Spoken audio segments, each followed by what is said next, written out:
Dear friend, हम सभी देख रहे हैं general principle of design drawing and safety, जिसमें ड्राइंग से रिलेटेड क्वेश्चंस मैं लेके आया हूं जो ईएससी एग्ज़ाम के लिए काफ़ी हेल्पफुल हैं। ठीक है, ये सारे क्वेश्चन जब करेंगे ना, और ये क्वेश्चन तभी आप कर पाओगे जब इसके जो क्लास के सारे वीडियोज़ हैं, जितने भी मतलब ड्राइंग ड्रॉ करने के लिए, प्रोजेक्शन ड्रॉ करने के लिए जो कॉन्सेप्ट है वो चीज़ों को समझेंगे तभी होगा। और वो समझने के लिए फुल वीडियोज जो आपको चाहिए तो 100 रुपीज़ पेमेंट करके आप इसको प्राप्त कर सकते हो। ठीक है, और डिटेल है इसके प्रीवियस वीडियो में भी मैंने डिटेल दिया है। तो चलिए क्वेश्चंस को करते हैं, ठीक है, कि ताकि आपके लिए आसान हो सके। 26 नंबर का क्वेश्चन करते हैं। 25 नंबर का क्वेश्चन ऑलरेडी मैंने बता दिया। 26 नंबर का क्वेश्चन में देखिए बोला है सिर्फ फ्रंट व्यू चाहिए।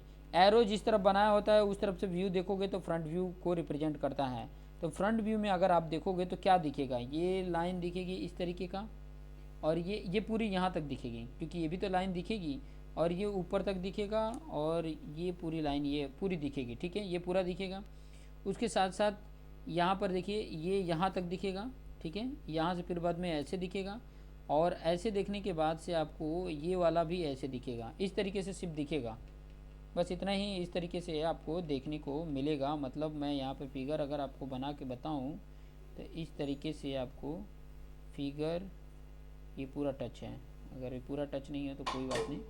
ठीक है, ये चीज़ें आपको देखने को इस तरीके का आपको देखने को मिल जाएगा। ठीक है, ये फ्रंट व्यू है, इस तरीके का देखने को आपको मिलेगा। तो चलिए देख लेते हैं फ्रंट व्यू इसका इस तरीके से बना हुआ कौन सा वीडियो है। तो यहाँ पर आप देख भी सकते हैं कि कौन सा हो सकता है, अगर आपको पता है।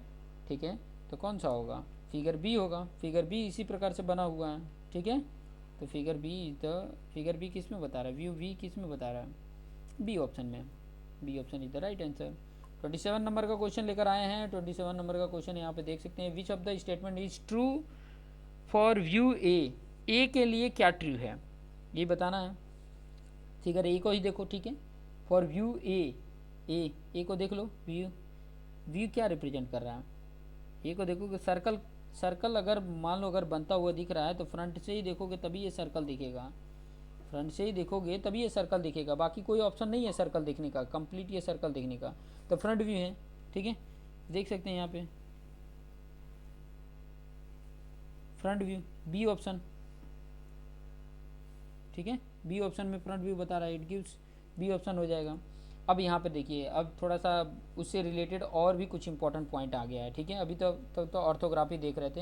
अभी 28 नंबर का क्वेश्चन देखिए। 28 नंबर का क्वेश्चन क्या बोला है, रिप्रेजेंटेटिव फ्रैक्शन इज बेसिकली। तो रिप्रेजेंटेटिव फ्रैक्शन की अगर मैं बात बताऊँ, आरएफ की बात होती है। पहला नंबर तो ये जो होता है ना, ये ड्राइंग का होता है, ड्राइंग पे जो ड्रॉ किया रहता है वो होता है, और ये एक्चुअल होता है, दोनों होते हैं। डायमेंशन दोनों का क्या होता है, सेम होता है। ये चीज़ें ध्यान रखना, दोनों का डायमेंशन सेम होता है, मतलब यूनिट लेस भी इसको बोलते हैं। ये अगर आरएल की अगर मैं बात करूँ, आरएफ की, ठीक है, आरएफ की अगर बात करूँ रिप्रेजेंटेटिव फ्रैक्शन का, तो ये दोनों सेम यूनिट के होते हैं। ठीक है, सेम यूनिट वाला अगर देखोगे तो ए वाला है और बी वाला है। ठीक है, लेकिन ऊपर वाला जो डायमेंशन होता है वो ड्राइंग साइज का होता है। ड्राइंग में जो साइज होती है वो होता है, और जो नीचे होता है वो एक्चुअल होता है। ठीक है, नीचे जो होता है वो एक्चुअल होता है। तो इसका जब अगर आप करेक्ट ऑप्शन देखोगे तो देखो ड्राइंग अपन एक्चुअल और सेम यूनिट है, तो A option is the correct option हो जाता है। ठीक है, नेक्स्ट क्वेश्चन की तरफ आगे बढ़ते हैं। नेक्स्ट क्वेश्चन 29 नंबर का क्वेश्चन देख सकते हैं। Which is true for first angle projection. First angle projection के लिए इसमें ट्रू बोला है। ठीक है, क्या बताना है, मतलब उसमें बताना है कि फर्स्ट एंगल प्रोजेक्शन के लिए कुछ स्टेटमेंट दिए गए हैं, उनमें से बताना है कि कौन सा करेक्ट है फर्स्ट एंगल प्रोजेक्शन के लिए। ठीक है, तो फर्स्ट एंगल प्रोजेक्शन के लिए मैं यहाँ पे थोड़ा सा इंपॉर्टेंट पॉइंट देखो। फर्स्ट एंगल आपने क्वाड्रेंट में देखा होगा कि आपका फर्स्ट क्वाड्रेंट, ठीक है, फर्स्ट क्वाड्रेंट में जो वीडियो जो आपका पॉइंट आता था वो फर्स्ट एंगल होता था। थर्ड क्वाड्रेंट में आता था वो थर्ड एंगल प्रोजेक्शन होता था। ठीक है, और उसके क्या आते थे तो वो चीज़ें आपको आइडिया तो है ऑलरेडी, फिर भी मैं यहाँ पे बता दूंगा। ठीक है, फिर भी मैं यहाँ पे बता दूंगा। चलिए यहाँ पे देख सकते हैं। पहला यहाँ पे देखिए, पहला क्या बोला, in the first angle projection the object is place in between observer and plane of the projection. Obviously जो ऑब्जर्वर है और जो प्लेन है उसके बीच में कोई ऑब्जेक्ट होता है तो वो फर्स्ट एंगल होता है। ऑब्वियसली राइट है। दूसरा देख लेते हैं। In the first angle projection plane of a projection, ध्यान से समझना, projection plane of a project is place in between observer and object. जो प्लेन होता है, ध्यान से समझना, प्लेन की बात करा, कोई वर्टिकल प्लेन या हॉरिजॉन्टल प्लेन जो है वो ऑब्जर्वर और ऑब्जेक्ट के बीच में होता है, नहीं, ये वाला गलत है, ये वाला क्या है, गलत है। क्योंकि आपको मैंने अब यहाँ पे बता भी देता हूँ, थोड़ा सा गाइडलाइंस दे देता हूँ। इस तरीके का मैंने प्लेन आपको बना के बताया था, ठीक है। तो अगर मान लीजिए कि कोई पॉइंट यहाँ पर है, तो ऑब्जर्वर यहाँ पर से इसमें से देखता है, ठीक है, ये आँख है उसकी, यहाँ से देखता है, तो ये प्लेन है, ठीक है, ये प्लेन है और ये ऑब्जर्वर है और इसके बीच में ये कोई पॉइंट है, तो बीच में ऑब्जेक्ट होता है। अगर प्लेन बीच में आ रहा है, मतलब यहाँ पर कोई हो या यहाँ पर हो, तो ये थर्ड एंगल प्रोजेक्शन में आते हैं, ठीक है। तो ये चीज़ें थोड़ा सा ध्यान में रखेंगे। तो ये सेकंड रॉन्ग है। थर्ड वाला देखिए, थर्ड में क्या बोला है, इन the first angle projection observer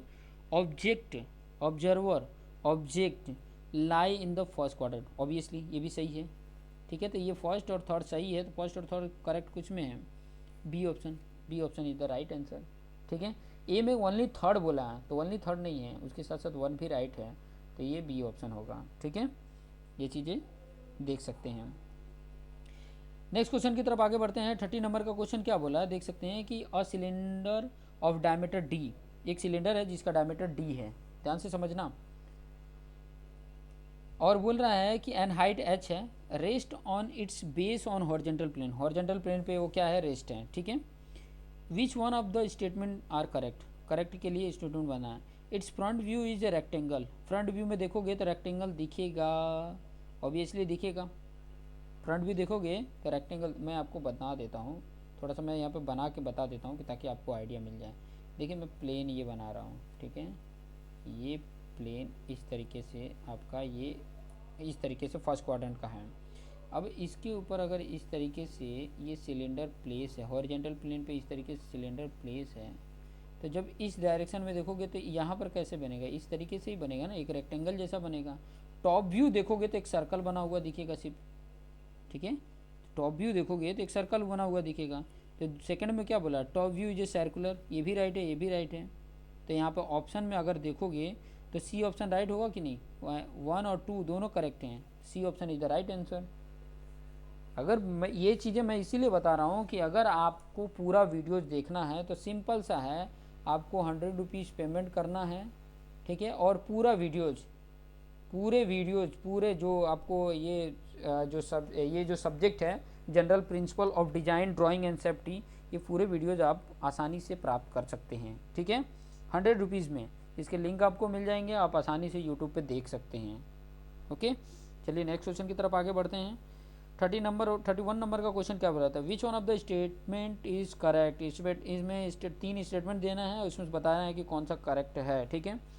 तो स्टेटमेंट हम देख सकते हैं, स्टेटमेंट हम यहाँ पर देख सकते हैं। तो पहला स्टेटमेंट क्या बोला है, square pyramid has square base and pentagonal pyramid has pentagonal base, सही है, सही है।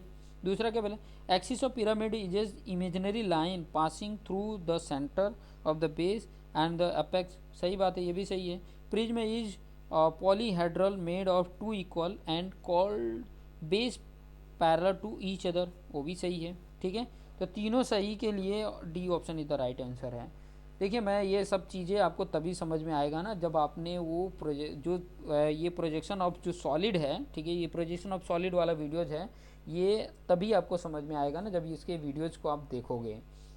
अदरवाइज़ तो आपको सिर्फ मतलब इमेजिन कर सकते हो कि हाँ ऐसा होता होगा, लेकिन करेक्ट तो आप जितने भी ऑप्शन ये जो है ना, ये करेक्ट तभी कर पाएंगे जब ये वीडियोज़ को पूरा देखेंगे, अदरवाइज़ आप सिर्फ कन्फ्यूज हो सकते हैं। नेक्स्ट 32 नंबर का क्वेश्चन देख सकते हैं, इसमें भी करेक्ट ऑप्शन बताना है कि 32 नंबर में इनमें से करेक्ट कौन सा है, ठीक है। तो करेक्ट कौन सा है वो चीज़ें मैं थोड़ा सा यहाँ पे बता देता हूँ कि इनमें से इन जो 3 ऑप्शन दिए गए, 3 चीज़ें दी गई, स्टेटमेंट दी गए, उन तीनों में से राइट कौन सा है, ठीक है। इनमें से अगर मैं बोलूँ तो राइट कौन सा है वो चीज़ें कब पता चलेगी, जब आप मेरे वीडियोज़ को देखे होंगे, ठीक है। वैसे तो मैं यहाँ पे थोड़ा ट्राई कर रहा हूँ कि आपको यहाँ पर ही समझा सकूँ, लेकिन फिर भी मतलब ये वीडियोज़ का लेंथ ज़्यादा बढ़ जाए, इसीलिए मैं आपको सिर्फ ऑप्शन तरीके से ही बता देता हूँ। क्या बोला है, रेक्टेंगुलर अगर tetrahedral as 4 equal faces each of being a equilateral triangle, obviously equilateral triangle ही होता है। अगर आपने देखा होगा रेगुलर, अगर टेट्राहेड्रल अगर बना के देखो तो has 4 equal faces, 4 equal faces होते हैं। रेक्टेंगुलर टेट्राहेड्रल के 4 इक्वल फेसेस होते हैं, each one being a equilateral triangle, और सभी वो क्या बनाते हैं, इक्विलेटरल ट्राइंगल बनाते हैं, ठीक है। सेकंड में अगर आप देखोगे तो regular hexagonal hexahedron has 6 equal faces, 6 equal faces होते हैं और 6 के 6 स्क्वायर में होते हैं, एक स्क्वायर जैसे होते हैं, ठीक है, स्क्वायर जैसे बने होते हैं। रेगुलर हेक्साहेड्रॉन किस तरीके से होता है वो चीज़ें आप मतलब सर्च मार के भी देख सकते हैं। थर्ड क्या बोला है, रेगुलर टेट्राहेड्रन, रेगुलर टेट्राहेड्रन ऊपर भी देखो, ये पहले वाले में भी वही बोला कि 4 इक्वल फेसेस, ठीक है, लेकिन each one being as isosceles triangle नहीं, इक्विलेटरल ट्रायंगल ही बनाते हैं रेगुलर टेट्राहेड्रन। तो ये थर्ड वाला, अब फर्स्ट और थर्ड में तो कोई एक राइट है, तो फर्स्ट वाला राइट है तो थर्ड वाला रॉन्ग है, ठीक है। तो यहाँ पर ये थर्ड वाला रॉन्ग है, मतलब ये दोनों राइट है, इन दोनों राइट कौन सा, B option is the right answer, ठीक है। नेक्स्ट 33 नंबर का क्वेश्चन देख सकते हैं, when the axis of solid is perpendicular to HP, ध्यान से समझना, when axis of solid, solid कोई है उसकी एक्सिस परपेंडिकुलर टू है एचपी है, ठीक है, कोई सॉलिड है जो परपेंडिकुलर टू हॉरिजॉन्टल प्लेन है, एचपी का मतलब हॉरिजॉन्टल प्लेन, तो उसके लिए कौन कौन सा स्टेटमेंट राइट है, वो चीज़ें थोड़ा सा ध्यान देनी है।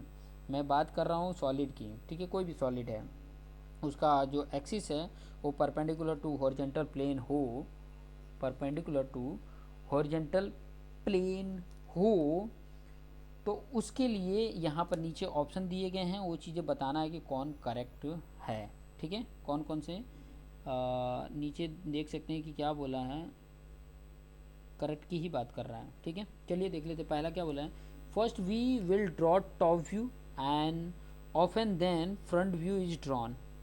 ऑब्वियसली पहले उसका क्या होगा कि उसका टॉप व्यू होगा, फिर बाद में उसके बेस पे उसका फ्रंट व्यू ड्रॉ होगा, उसके बेस पे ही फ्रंट व्यू, क्योंकि देखो ये चीज़ें मैं आपको यहाँ पे बता रहा हूँ, लेकिन ये चीज़ें तभी समझ में आएगी ना जब मेरे आप वीडियो देखे होंगे। मैं बार बार इसको इसीलिए बता रहा हूँ, ठीक है, और बहुत ही मिनिमम प्राइस रखा हूँ यार मेरे, आराम से उसको परचेज़ करके आप आराम से देख सकते हो, इस लॉकडाउन में आप बड़े आसानी से उस चीज़ों को देख सकते हो, ठीक है। तो आप देख सकते हैं कि ये ऑब्वियसली कि जब भी कोई सॉलिड को अगर ड्रॉ कर रहे हो, अगर वो परपेंडिकुलर टू एचपी है तो सबसे पहले आपको टॉप व्यू ड्रॉ करना पड़ेगा और उसके बेस पे उसका फ्रंट व्यू ड्रॉ होगा, तो पहला राइट है। दूसरा क्या बोला, front view is drawn first and top view is projected from it, नहीं, अभी अगर मान लो पहला राइट है तो ये दूसरा तो रॉन्ग होगा ना, क्योंकि उसके अपोजिट ही बोल रहा है, ठीक है। It depend upon the type of projection, हाँ ऑब्वियसली ये डिपेंड किसकी करता है कि प्रोजेक्शन के टाइप के ऊपर ही डिपेंड करता है।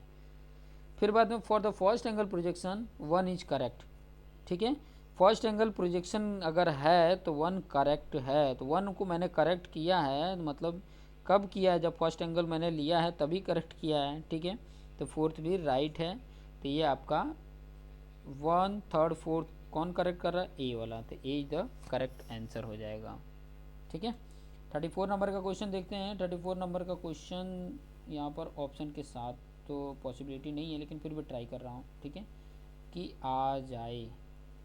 चलिए यहाँ पर आपको रखें हैं, ठीक है, यहाँ पे आप देख सकते हैं कि ऑप्शन के साथ यहाँ पे दिख रहा है, ठीक है। When axis of solid is parallel to both principal plane, ध्यान से समझना कि एक्सिस ऑफ सॉलिड जो है is parallel to both plane, दोनों के पैरेलल है, ठीक है, जो उसकी एक्सिस है, एक्सिस में आपको बता भी, आपको अब वीडियो नहीं देखे हो तो देख लेना ताकि आपको एक्सिस समझ में आ जाए। बोथ द प्रिंसिपल प्लेन, जो प्रिंसिपल प्लेन है उनके दोनों के पैरेलल हैं, then which of statement is true in this respect, तो कौन सा स्टेटमेंट यहाँ पर करेक्ट होगा वो चीज़ें यहाँ पर आपको बताना है। तो पहला यहाँ पर देख सकते हैं कि both front and top view can give the true shape of the base, सही बात है, दोनों ट्रू बताएंगे, उसके फर्स्ट फ्रंट और टॉप व्यू दोनों ट्रू बताएंगे क्योंकि दोनों के क्या हैं, पैरेलल हैं। दूसरे की अगर मैं बात करूं तो दूसरा क्या बोला है, नाइदर द फ्रंट व्यू और not the top view give the true shape, भाई उसी के अपोजिट है, तो ये सेकंड वाला रॉन्ग हो जाएगा, ठीक है। सेकंड वाला रॉन्ग मतलब बी ऑप्शन रॉन्ग, ठीक है, यहाँ पे देख सकते हो बी ऑप्शन रॉन्ग हो जाएगा, ठीक है। नेक्स्ट की अगर मैं बात करूं तो थर्ड वाला स्टेटमेंट क्या बोलता है, one E front view give the true shape of the base. तो मतलब पहला वाला राइट है, ठीक है, ध्यान से समझना। पहले वाले में क्या बोला है कि both front view top view can give the true shape of the base, ठीक है, बेस पे ट्रू शेप देगा। ओके, दूसरा बोल रहा है कि नाइदर फ्रंट व्यू और not top view give the true shape of the base. तीसरा क्या बोला, only front view give the true shape of the base. Only लगाया है तो कहीं ना कहीं तो थोड़ा बहुत यहाँ प्रॉब्लम है, लेकिन चल जाएगा। वन और थर्ड दोनों राइट हैं, ठीक है, तो सी ऑप्शन यहाँ पे करेक्ट होगा। यहाँ पे अगर आप देखोगे तो C option is the correct answer. 35 number का क्वेश्चन देख सकते हैं कि a plane is inclined to both, inclined है, देखिए हॉरिजॉन्टल प्लेन, एक प्लेन है जो हॉरिजॉन्टल प्लेन और वर्टिकल प्लेन दोनों के क्या है, इंक्लाइंड है। Which one is most appropriate, most appropriate कौन सा होगा। एक कोई प्लेन है, कोई भी प्लेन है, स्क्वायर है, हेक्सागोनल है, पेंटागोनल है, ठीक है, रेक्टेंगुलर है, या स्क्वायर है, या तो सर्कल है, कोई भी ये प्लेन हो सकते हैं जो हॉरिजॉन्टल प्लेन और वर्टिकल प्लेन दोनों की क्या है, इंक्लाइंड है। और कौन इनसे अप्रोप्रिएट होगा, तो अप्रोप्रिएट के लिए अगर मैं बताऊं तो ऑब्लिक प्लेन इसके लिए अप्रोप्रिएट होगा, oblique plane. D option is the correct option, ठीक है। नेक्स्ट देख सकते हैं 36 नंबर का क्वेश्चन। 36 नंबर का क्वेश्चन क्या बोल रहा है, when a rectangular plane is perpendicular to both H P. ध्यान से समझना, क्या बोला, परपेंडिकुलर टू दोनों, हॉरिजॉन्टल प्लेन और वर्टिकल प्लेन दोनों के ये क्या है, परपेंडिकुलर हैं, दोनों के अगर ये परपेंडिकुलर हैं तो क्या कौन कौन से ऑप्शन इसके राइट हो सकते हैं। देखिए दो ही स्टेटमेंट दिए गए, दोनों स्टेटमेंट में बताना है कि दोनों स्टेटमेंट में कौन सा राइट है, ठीक है। तो यहाँ पे बता सकते हैं क्या दिया है, both front and top view are straight line, सही बात है, स्ट्रेट लाइन में ही आएगा। Length of top and front view are equal to the true length of the edge. Length of top and front view, ध्यान से समझना, are equal to true length of the edges. जो उसके जो true length होंगे ना, वही चीज़ यहाँ पे ट्रू एग्जैक्ट बताएगा। तो ये भी सही है। आप अगर मैंने ये चीज़ें मैंने बड़े प्रैक्टिकली तरीके से एक्सप्लेन करके बताया है। प्रोजेक्शन ऑफ प्लेन का ये वीडियोस अगर आपने देखा है तो आपको ये आसानी से समझ में आ रहा होगा कि मैंने प्लेन के अप्रॉक्सीमेट जितने भी प्लेन इसमें पूछे जा रहे हैं उसके प्लेन के अप्रॉक्सीमेट सारे वीडियोस बना कर रखे हैं, सेपरेट सेपरेट वीडियोस बना कर रखेंगे ताकि आप आसानी से समझ सकें, ठीक है, कैसा व्यू आ रहा है। वहाँ से अगर बनाए हैं ना तो वो चीज़ें एकदम दिमाग में बैठा लें कि अगर इस तरीके का अगर कंडीशन है तो इस तरीके का व्यू आएगा। तो इस तरीके से आ सकता है। तो यहाँ पे देख सकते हैं कि दोनों करेक्ट है, तो C option is the right answer. Next question की तरफ आगे बढ़ते हैं कि when line is perpendicular to one of the plane then, कह रहा है कि when line is perpendicular to one of the planes then क्या होगा फिर, मतलब एक प्लेन के वो परपेंडिकुलर है तब क्या होगा। और क्या है, लाइन है, ध्यान से समझना, एक के परपेंडिकुलर है तो एक प्लेन में आपको पॉइंट दिखेगा और दूसरे प्लेन पे लाइन दिखेगा, ठीक है। एक प्लेन पे वो पॉइंट दिखेगा और दूसरे प्लेन पे क्या होगा, लाइन दिखेगी, ठीक है। एक प्लेन पे लाइन दिखेगी, वो भी लाइन कौन सी देगी, ट्रू लेंथ दिखाएगा, उसका ट्रू लेंथ दिखाएगा, ठीक है। तो ऑप्शन देख सकते हैं यहाँ पे, अगर देखना है तो यहाँ पे ऑप्शन देख सकते हैं। पहला क्या बोला, it is perpendicular to other plane, और भी नहीं मेरे भाई, ठीक है, एक कोई लाइन है तो कोई एक ही प्लेन पे परपेंडिकुलर हो सकता है, एक ही साथ दोनों पे परपेंडिकुलर पॉसिबिलिटी नहीं है, ठीक है, दोनों पे परपेंडिकुलर पॉसिबिलिटी नहीं है कि दोनों पे वो परपेंडिकुलर हो सके, तो ये तो पहले ही रॉन्ग है। दूसरा में क्या बोला, it is parallel to other plane, obviously ये कंडीशन में यही हो सकता है, ठीक है। थर्ड में क्या बोला है कि प्रोजेक्शन ऑफ लाइन, ध्यान से समझना, projection of line to which it is parallel will give true length, obviously जिसके पैरेलल है, जिस प्लेन के पैरेलल है वो उस पर वो ट्रू लेंथ देगा, सही है, ये भी सही है। तो 2 3 करेक्ट किस में है, डी में है, D option is the right answer. Next 38 number का क्वेश्चन। 38 नंबर का क्वेश्चन यहाँ पे देख सकते हैं, बराबर ले लेते हैं, हाँ अब यहाँ पर पूरा दिख रहा है, ठीक है। तो यहाँ पे देख सकते हैं कि क्या बोला है, इन डायमेट्रिक प्रोजेक्शन, डायमेट्रिक अगर प्रोजेक्शन है तो यहाँ पर ऑप्शन दिए गए। देखो डायमेट्रिक प्रोजेक्शन क्या होता है, वो चीज़ें अगर समझनी है, डायमेट्रिक प्रोजेक्शन को अगर आपको आसानी से समझना है तो आपको मेरे वीडियोस देखने पड़ेंगे।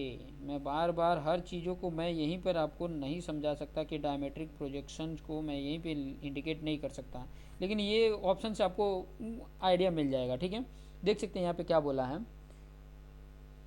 क्या बोला है, two of angle between the projection, ध्यान समझना, two of angle between the projection of three principal axis of the object on the plane of projection form equal angle and third angle is different, उसी को बोला जाता है diametric projection.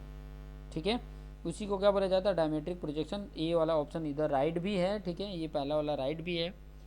समझ सकते हैं, अगर ये चीज़ों को थोड़ा सा देखेंगे तो आपको डायमेट्रिक प्रोजेक्शन समझ में आ जाएगा। अगर वीडियोस देखे हैं तो आपको आसानी से समझ में आ जाएगा। 39 नंबर का क्वेश्चन देख सकते हैं, the recommended method of dimensioning और स्पीयर, स्पीयर समझ लेना, मतलब स्पीयर मतलब आप फुटबॉल यूज करते हैं, गेंद यूज करते हो, तो उसके लिए है। रिकमेंडेड मेथड ऑफ डायमेंशनिंग और स्पीयर विद डायमीटर 80 mm है, तो उसके लिए करेक्ट ऑप्शन क्या होगा।